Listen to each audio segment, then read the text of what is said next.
नमस्ते। आइए अब हम देखते हैं माइक्रोसॉफ्ट एक्सेल 2007 में सेल्स के और कौन-कौन से प्रयोग हैं। ये मैं जो अपने मंथली एक्सपेंसेस की स्प्रेडशीट बना रहा हूँ, इसमें मेरे को बताना है कि क्या मैंने उस महीने का रेंट दे दिया, तो मैं यहाँ पर पेड में लिखूंगा जैसे यस और एंटर दबाऊंगा। फोन का बिल क्या मैंने दे दिया, मैंने यहाँ लिखा यस और एंटर दबाया। अगर मान लीजिए आपको ये यस वाली इंफॉर्मेशन और दूसरी जगह लिखनी है, तो आप उस सेल पर क्लिक करें, ऊपर क्लिपबोर्ड पर जाएं और यहाँ पर कॉपी कमांड जो है उसको क्लिक करें।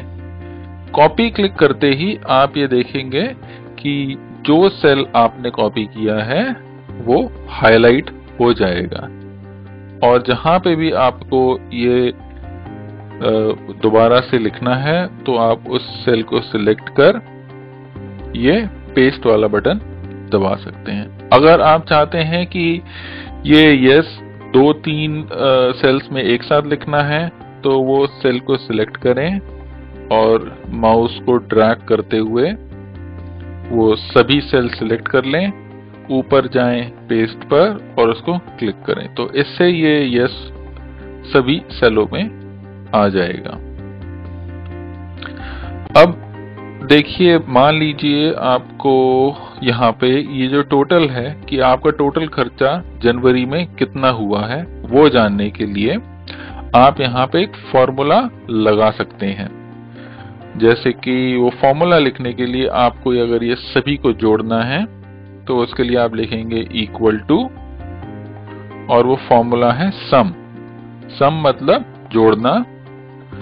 कौन से सेल नंबर से जोड़ना शुरू करना है आपको, तो आपको जोड़ना है यहां से लेके यहां तक, तो ये सभी को सिलेक्ट कर लें, ब्रैकेट को बंद करें और ये ऊपर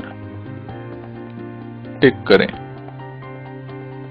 ये करते ही अब आपको मालूम पड़ जाएगा कि आपका जो जनवरी का जितना खर्चा हुआ है वो हुआ 7,350 रुपए। ठीक इसी प्रकार फरवरी का खर्चा जोड़ने के लिए आप इसी प्रकार से यहाँ इक्वल टू करके और सम लिख करके ये कर सकते हैं। नहीं तो दूसरा सरल तरीका है कि आप जनवरी का जो आपने जोड़ा है कि कितना खर्चा हुआ है, उस सेल में नीचे दाईं तरफ अपने एरो को ले जाएं, माउस को क्लिक करें और इसको इस प्रकार से ड्रैग करके यहां छोड़ें, तो आप ये देखेंगे कि ये अपने आप ही माइक्रोसॉफ्ट एक्सेल पता लगा लेगा कि आप इस कॉलम में भी जोड़ना चाह रहे हैं ऊपर के ये सारे सेल्स। तो अब आप ये देखिए, इसमें जो राशि आई है वो 7,450 रुपए आई है। तो अगर आप इसको जोड़ेंगे तो ये 7,450 होगा। ठीक इसी प्रकार से अन्य महीनों के लिए करने के लिए आप इस सेल को दाहिनी तरफ नीचे क्लिक करें और ड्रैग कर लें। देखिए इस प्रकार, तो ये हर एक महीने की क्या कितना खर्चा हुआ है उसका जोड़ आ जाएगा अपने आप। आपको अलग अलग जोड़ के लिखने की जरूरत नहीं है।